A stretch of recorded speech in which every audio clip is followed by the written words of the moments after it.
So here we have the Ford Fiesta on a 70 plate. I'm going to start off by hopping inside the car and running through some controls first of all. Okay, now that we're inside the car, we're going to start with the dials. On the left-hand side, we have the rev counter, and on the right-hand side, the speedometer.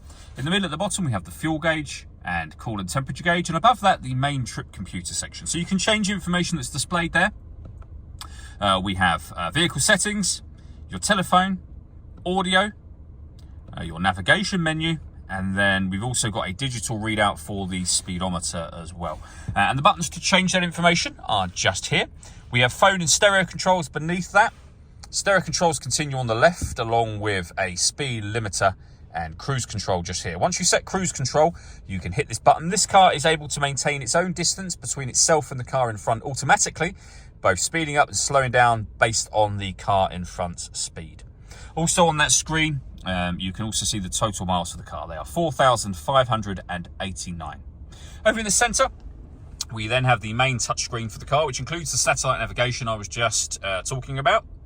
And you can, very easy system, you can also view a video we've done of this working, and you can find that on our website and on our YouTube channel as well. If we come back out to the home screen, this is where you can access your audio options. You'll see that this car has got AM, FM and DAB radio available. We've got Bluetooth audio as well, so you can stream your music wirelessly as well as making and receiving phone calls.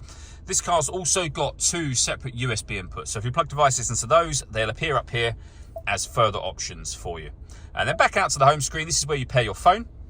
Just hit add phone. Search for your vehicle on your device and select it once it is found. And follow the instructions on screen from there. Working our way down, we have the main volume for the stereo. We then have the air conditioning. So you can adjust the fan speed, the temperature, and the direction the air is being distributed in. Once you're happy with those settings, that button turns your air conditioning on and off again. You can recirculate the air that's in the car. That's a great way of heating it up or cooling it down quickly, depending on the temperature you've set just here.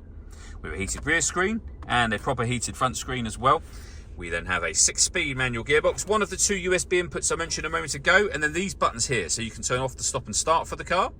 You can turn the traction control on and off, and you can change the driving setup of the car as well. So you can put in normal, eco, or sport.